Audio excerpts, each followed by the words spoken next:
ये कहां तक जायज और सही? देखिए रुमाना जी, सबसे पहले तो हम वायलेंस को जस्टिफाई नहीं करते और ना करेंगे, ना कोई करता है। यहाँ पे जितने भी पैनलिस्ट होंगे वो पत्थरबाजी को बिल्कुल भी स्वीकार नहीं करेंगे।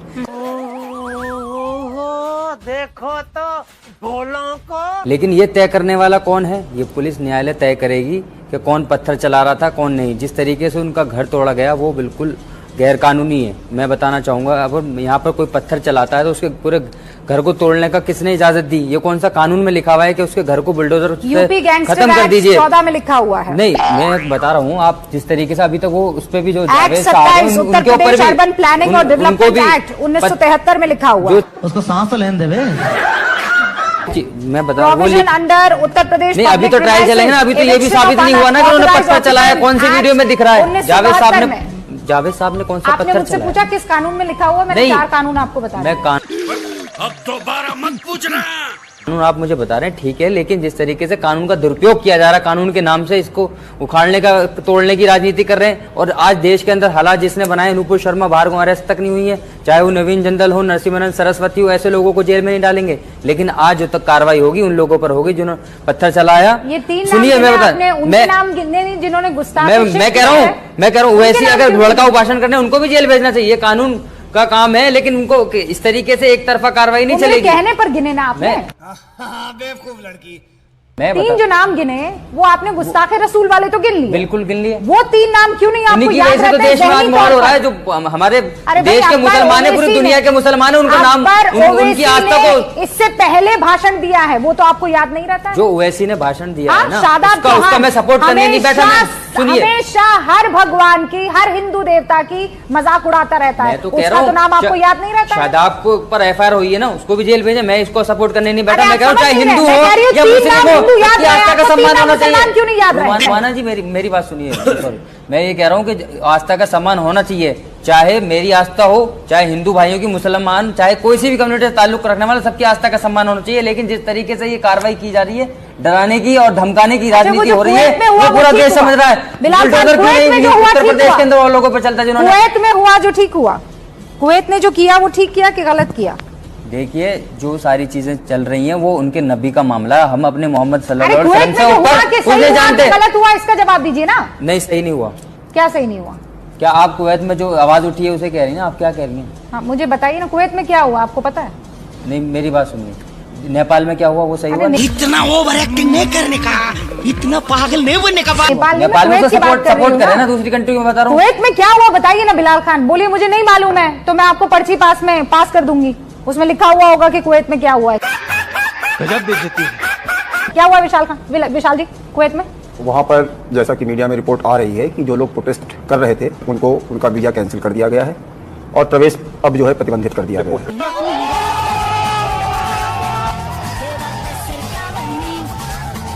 बात बताइए, आफरीन फातिमा के घर की जिम्मेदारी आप लेते हैं कि वो एकदम साफ सुथरा कानून के दायरे में बना हुआ मकान था, ये आप जिम्मेदारी लेते हैं ABP न्यूज की स्क्रीन पर? नहीं, मैं जिम्मेदारी नहीं लेता। मैं ये अच्छा, आप जिम्मेदारी नहीं? अगर शाबाश, आप किसी का घर तो अगर मेरा भी सुनिए, मेरे देश में मेरे लोगों, हमारे लोगों का घर तोड़ा जाएगा तो हम इस पर बोलेंगे नहीं क्या?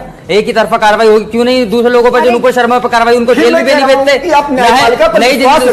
भावना हमारे हाथ हो रही है, आप लोगों ने जानबूझ के आप उसको प्रमोट करा रहे हैं। और मुसलमान, सबको पता है, देश का हो या पूरी दुनिया का हो, अपने नबी के बारे में नहीं सुन सकता, लेकिन जानबूझ के आप उसको करते हैं। अच्छा, मुसलमान नबी के बारे में ना हिंदू दंगा चाहता, लेकिन कुछ राजनीतिक लोग हैं जो चाहते हैं यहाँ पर हिंदू मुस्लिम की टेंशन पैदा हो। आप चाहते हो? क्या नहीं चाहते हम? बिलाल खान, अगर आप गैर कानूनी तरीके से मकान बनाएंगे तो उस पर कार्रवाई होगी कि नहीं होगी? मैंने 4 आपको एक्ट पढ़ा दिए हैं, वो 4 एक्ट वापस पढ़ के दिखाऊं आपको? कार्रवाई होगी, लेकिन जिस तरीके से पत्थर के नाम पर वो कार्रवाई की जा रही है, ये गलत है। पूरी दुनिया में भी मैसेज गलत जा रहा है कि अगर आप कोई पत्थर चलाता है तो उसकी जुड़ चुके हैं, उसका भी जिम्मेदारी लेनी चाहिए ना। पत्थरबाजी से इस देश की इमेज पर कोई चोट नहीं लगती है? लेकिन पत्थरबाजी करने वाले अगर गैर कानूनी तरीके से अपना मकान वहां पर बना रहे हैं, जमीनों पर कब्जा कर रहे हैं, उस पर बुलडोजर चल जाए तो उससे इमेज खराब होती है।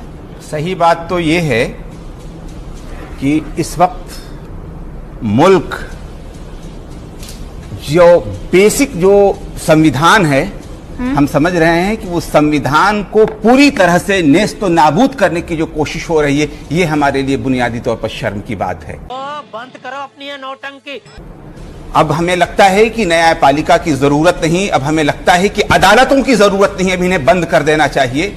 अगर कोई गलत है तो पहले भी गलत था, उस पर कानूनी कार्रवाई होनी चाहिए। जो गलत है वो गलत है, लेकिन आज पत्थरबाजी का सहारा लेकर के उसकी बुनियाद पर किसी घर को तोड़ा जाना, चलाया जाना, ये कौन सा कानून है?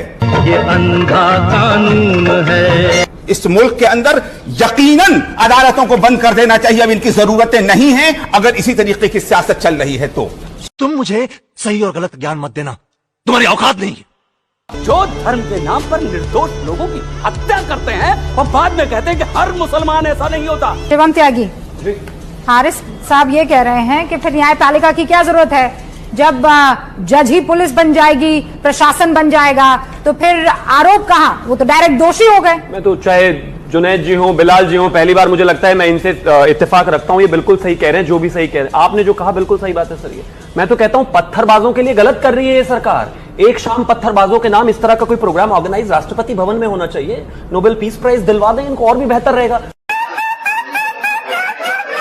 मैं और भी इससे भी आगे से सुन लीजिए, पहले मुझे सुनना पड़ेगा। मैं कहता हूं तो आजादी की लड़ाई इन्होंने तो इस देश को आजाद कराया है। यही थे 65-71 में पत्थर मार मार के इन्होंने देश को जितवाया है। 99 में करगिल के हाइट्स पर खड़े होकर इन्होंने तो पत्थर मार के पाकिस्तान की सेना को वापस भेजा है। और आज तक भी जितना भी कर रहे हैं, ये वामपंथियों ने इतिहास गलत लिखा है। पत्थरबाजों ने ही इस देश को जिताया। भगत सिंह, राजगुरु, सुखदेव, नेताजी, उनका कोई काम ही नहीं था राष्ट्रपिता। नहीं, वामपंथी तो इतिहास गलत लिखते ही आए हैं। यही तो जुर्म है ना मेरा। 21वीं सदी में हम इस तरह की बातें करते हैं। कुछ 30 लोग आके कानपुर जैसे शहर को रैंसम पर ला देते हैं, घुटनों पर ला देते हैं व्यवस्था को। एक मां अपने बेटे को जब पुलिस में जाता है तो 2 स्टार लगे देखकर खुश होती है, पिटने के लिए भेजती है ना उनको। वो फोर्स बुलाए, सर आ जाइए, यहां पर कुछ फ्रिंज एलिमेंट्स आ गए हैं और वो पत्थर चला रहे हैं और वो मुझे मार रहे हैं, कुछ और फौज भेजिए। उन 3-4 हजार का ही तो ह्यूमन राइट्स है सर। बाकी जो 140 करोड़ है या उत्तर प्रदेश में 25 करोड़ है, उनका तो कोई ह्यूमन राइट्स है ही नहीं। वो तो मरने के लिए ही है।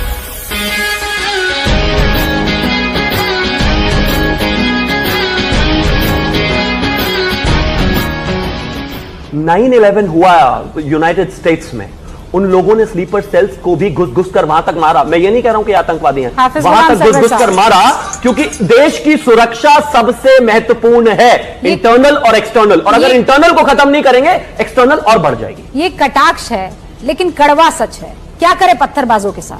आरती उतारे उनकी।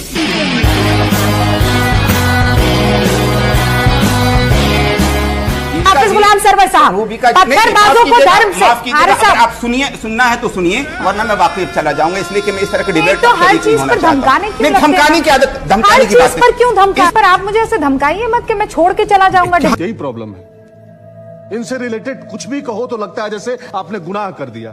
कर सकता हूँ इस वक्त, क्यों करना, क्या करना?